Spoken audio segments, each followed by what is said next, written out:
Allez, bonjour à tous, j'espère que vous allez bien. Aujourd'hui, analyse de Cosmos. Donc on fera une update parce qu'on se retrouve sur un niveau assez intéressant. Je vous rappelle qu'il vous reste que quelques jours pour profiter de l'offre en cours, hein, les 100 € offerts sur mon programme. Donc vous êtes beaucoup à être venus me poser des questions en message privé. Et je vous ai tous répondu. Donc si vous avez encore des questions, si vous voilà, s'il y a des choses que vous voulez mieux aborder, vous voulez mieux comprendre hein, l'objectif de ce programme, etc., etc. S'il y a des choses qui sont pas claires, n'hésitez pas. Envoyez-moi un message privé, que ça soit en mail ou sur Discord, et je vous répondrai avec plaisir. Je voulais aussi évoquer l'Assemblée nationale qui ont voté l'interdiction aux projets, hein, aux entreprises, qui soient enregistrées PSAN ou non PSAN, de recourir aux influenceurs, donc tout simplement les partenariats. À l'heure actuelle, hein, le fait que cette loi soit votée, aucun influenceur, même si j'aime pas ce mot, personne ne pourra faire des partenariats avec des projets crypto. Ça peut être le projet d'une nouvelle crypto-monnaie, ça peut être Ledger, voilà. Tout ce qui touche en rapport avec l'écosystème crypto ne peut plus faire de partenariat. Vous êtes beaucoup à m'avoir dit, est-ce que ça change tes analyses? Est-ce que tu vas arrêter tes analyses? Alors non, je ne les arrêterai pas parce que là c'est juste dans le cadre d'un partenariat. Donc il y a une rémunération derrière. Moi mes analyses c'est juste voilà, c'est juste une analyse, je suis pas rémunéré. Voilà, s'ils m'interdirait ça, ce serait carrément bannir la liberté d'expression quoi. C'est voilà. Donc non, je pourrais continuer à faire mes analyses. Moi qu'est-ce que j'en pense là-dessus? C'est vrai qu'il y a beaucoup de scams, il y a beaucoup d'arnaques dans les projets. Je reçois des demandes de partenariat, des demandes de projets hein, qui veulent bien me rémunérer pour présenter un projet, chose que je n'ai jamais fait, j'ai jamais proposé de projet, à part l'exchange BingX, qui est un exchange et non un projet déjà dans tous les cas. Et voilà, parce qu'il y a beaucoup de conneries et je suis pas du genre à proposer de la merde pour de l'argent, je suis pas du genre à me faire de l'argent sur le dos des autres, donc j'ai jamais accepté. Mais pour moi c'est un gros ralentissement de l'écosystème crypto. C'est pas une bonne chose parce que là c'est vraiment une interdiction, c'est même pas réglementé, c'est vraiment une interdiction. Ça va vraiment loin, ça va beaucoup freiner le marché des crypto-monnaies et pour moi c'est le début d'une grosse réglementation. Je ne pense pas qu'ils veulent s'arrêter là. C'est pour moi il doit y avoir des sous-parties cachées là-dedans où ils veulent vraiment la France ils veulent vraiment lutter contre l'écosystème crypto. Donc voilà, à vous de faire votre propre avis là-dessus, mais pour moi c'est pas une bonne chose pour la suite. Maintenant rien n'empêche à des gens enfin, on verra comment ça se passe. Voilà, je vous ai tout simplement donné mon avis, mais ça ne changera pas mes analyses sur le marché en général. Et heureusement parce que ça serait grave qu'ils interdiraient de faire une vidéo où j'analyse un actif, hein, parce que dans ce cas-là on enlève aussi les ETF, on enlève tout. Si j'analyse le S&P, bah c'est pareil, non, c'est juste de la liberté d'expression. Donc ça ne me concerne pas personnellement. Alors sur Cosmos, donc moi on est toujours dans une très bonne zone, bien entendu. Pour quelqu'un qui cherche à se positionner, on est dans notre zone de rechargement, ça reste une zone très intéressante. On est dans une phase où sur Cosmos on a du mal, on a été très fort contre le BTC de juin à septembre, on a fait un x3 sur le prix, donc on a bien surperformé le BTC. Et là c'est vrai que depuis un moment Cosmos a du mal. Moi vous le savez très bien, ça reste l'altcoin en dehors de BTC et ETH que j'ai le plus dans mon portefeuille, parce que c'est celle qui selon moi a un très gros potentiel, que ça soit lors du prochain cycle, sur du long terme. Donc je continue sur des niveaux clés d'en accumuler. De mémoire j'étais rentré ici, je suis rentré il y a pas longtemps sur le pullback ici sur ce support.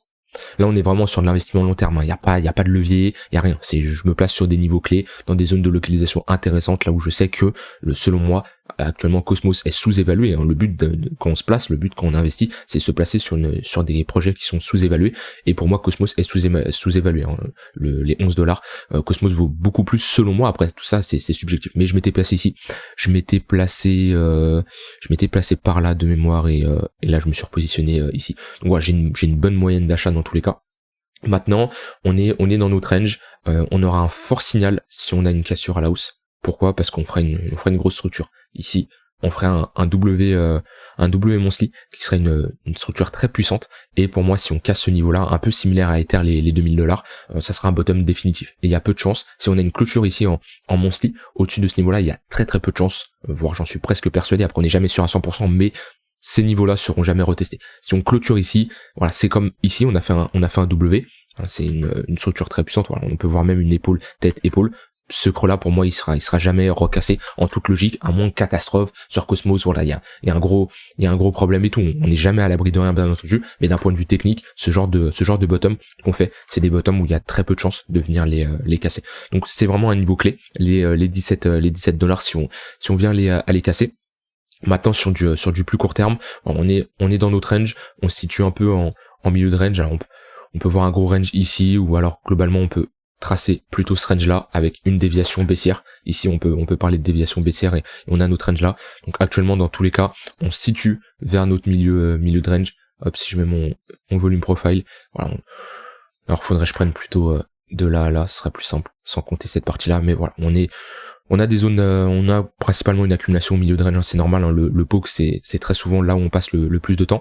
Donc pareil, hein, la meilleure chose à faire c'est de la stratégie de range. On vient short la résistance du haut, on vient long la résistance du bas. Là on est en plein milieu, voire on est sur un niveau assez bas. On est quand même sur une bonne zone de localisation, parce que ici, qu'est-ce que je constate? On est en train de faire des sommets, des creux hop de plus en plus bas. Mais ici, si on commence à poser un W, ça veut dire que on a de la demande ici qui est supérieure à l'offre. C'est-à-dire que les vendeurs n'ont plus la puissance de faire un creux plus bas que le précédent, et c'est qu'on pourrait potentiellement poser un bottom ici. Donc une entrée, alors faudrait vraiment une accumulation en W, c'est un peu trop tôt encore. Ouais, j'aimerais voir quelque chose comme ça. Mais si on a ici une structure en W, ça peut être intéressant de rentrer en position à la cassure sur le pullback ici, avec un stop loss sous ce creux là, hein, parce que c'est un creux majeur. Et de targeter le haut de ce range là, voir si on vient ici clôturer, si on vient clôturer au-dessus de ce niveau là en weekly, on validerait un W weekly. Et c'est toujours intéressant, moi c'est ce que j'aime faire, hein, quand j'ai une structure majeure, par exemple en weekly, j'aime bien me positionner au niveau du second creux sur un W par exemple daily. Donc ici j'ai un W weekly, je me positionne sur un W daily dans le second creux, où je vais avoir un W 4 heures, je vais chercher à me positionner ici sur un W 1 heure 30 minutes. Voilà, globalement pour anticiper et avoir une entrée beaucoup plus pertinente que si j'attends ici le pullback. C'est une éventualité. Et c'est ce qu'il faut regarder ici, on est sur une bonne zone. Donc à voir si on a une perte de momentum. Ouais, on a une perte de momentum, on le voit, donc on a un affaiblissement ici des vendeurs. On le voit sur les macédons, on fait des creux de plus en plus haut à les valider, cette divergence haussière. Donc voilà, d'un point de vue perte de momentum, on est bien. D'un point de vue localisation, on n'est pas... Ouais, on est globalement au niveau de nos 0,118. Au-dessus, c'est pas la meilleure zone, mais si on fait un petit W comme ça, ça peut être... on reste à la limite dans notre zone de rechargement, donc ça reste une zone professionnelle. Après voilà, des zones de localisation, des zones d'intervention, il y en a plein. On n'est pas obligé qu'utiliser Fibonacci. Déjà on peut voir qu'on est sur un support majeur. Après bon, les tunnels Vegas, on est clairement en dessous. On s'était fait rejeter par notre tunnel 3 jours. On est repassé en dessous notre tunnel daily. C'est un peu dommage. On a fait ici un pullback dedans. On a refait un M, donc qui fait toujours office de résistance. Donc d'un point de vue moyenne mobile, on est toujours orienté à la baisse en daily. Et là on pose un bottom sur un point pivot monthly. Donc voilà, si ce niveau là il casse, le prochain niveau ça va être va falloir faire attention à ce creux là, parce que si également ce creux là on vient le casser, ça serait vraiment pas encourageant, parce qu'on voit ici on est dans une sorte de compression, des creux de plus en plus haut, des sommets de plus en plus bas. Si on commence à s'affranchir de ce creux là, ça serait vraiment pas bon pour la suite. Donc ça c'est vraiment, ici on a vraiment un creux majeur qui est très important à défendre. Et voilà, d'un point de vue technique, hein, ça serait vraiment moche de casser ce creux là. Donc à voir ce que Atom pourra nous faire, mais moi j'aimerais bien un petit W ici, et il y aura un potentiel setup qui pourrait s'enclencher. Maintenant, d'un point de vue un peu plus court terme, on peut regarder qu'est-ce qu'on a. Hop. Alors, donc on a voilà, comme d'habitude, hein, quand on commence à avoir notre cross entre notre tunnel 15 minutes et notre tunnel 1 heure, en général sur du court terme ça nous indique une tendance baissière, chose qu'on a ici. Sur du très très court terme, les pullbacks dans le tunnel 15 minutes sont des opportunités de short, comme on voit ici, tout ça c'est des opportunités de short. Si le tunnel 15 minutes casse, il y a de grandes chances de revenir faire un pullback au niveau de notre tunnel 1 heure, et ça sera également une opportunité de short, comme on a fait ici. Ici le tunnel 15 minutes on l'a cassé, on est revenu dans le tunnel 1 heure, c'était également une opportunité de short. Voilà, ici, hop, divergence baissière, ok. On est sur un point pivot weekly, on réintègre, on structure ici, c'est pas très joli, on a une sorte de distribution, c'est pas pour le moment la charte elle est pas encourageante tant qu'on est, moi ce que je veux vraiment pour reparler de dynamique haussière en court terme même, c'est un cross entre mon tunnel 15 minutes et mon tunnel 1 heure. Déjà si on commence à cross ce tunnel 15 minutes et tunnel 1 heure, le prix qui repasse au-dessus, là on pourra déjà s'attaquer au tunnel 4 heures et on pourrait restructurer déjà quelque chose de bullish avec des creux et des sommets de plus en plus haut. Et là ça serait encourageant. Mais sur du court terme, ça sert à rien en daily de parler d'inversion de tendance, de reparler qu'on va faire des sommets tant que le tunnel 15 minutes n'a pas cross son tunnel 1 heure. Donc chaque chose en son temps. Voilà, le tunnel 15 minutes qui cross le 1 heure. Ensuite si on s'affranchit du tunnel 4 heures et qu'on a un cross des moyennes mobiles du 1 heure sur du 4 heures, voilà, là ça serait des premiers signaux encourageants. Mais voilà, ce qu'il faudra surveiller maintenant, c'est si on retourne dans notre tunnel daily, qu'on vient pas faire ici un sommet plus bas que le précédent parce qu'on maintiendrait globalement une tendance baissière et on pourrait aller beaucoup plus bas. Donc moi Atome, d'un point de vue investissement, on est toujours dans une très bonne zone. Maintenant ça c'est subjectif à chacun. Est-ce que vous pensez que Atome d'un point de vue fonda il est bon ou pas? Ça comme je dis c'est vraiment subjectif. Moi selon moi c'est l'un des meilleurs projets en dehors de BTC et Ether. Et il est même pas dans le top sur CoinMarketCap, si je dis pas de bêtises, il est même pas dans le top 10. Il est quoi? Il est 22e. Selon moi, on a 3 milliards de capitalisation de market cap. Il peut aller chercher pour moi il est sous-évalué et un Atome pour moi, au prochain cycle, un Atome sera dans le top 10, de CoinMarketCap. Après, c'est toujours des probabilités, mais moi, je vois Atome, il a clairement sa place dans le top 10, à la place clairement d'un Solana, d'un Dogecoin. Il a clairement sa place. Donc, on verra. Moi, d'un point de vue, en plus, il n'y a pas une grosse phase d'euphorie sur Atome. C'est pas comme du Matic, où voilà, si je peux avoir une charte. Pas comme du Matic où voilà on a fait une performance hallucinante. Voilà, on n'a pas eu cette phase d'euphorie sur Atome. On n'a pas.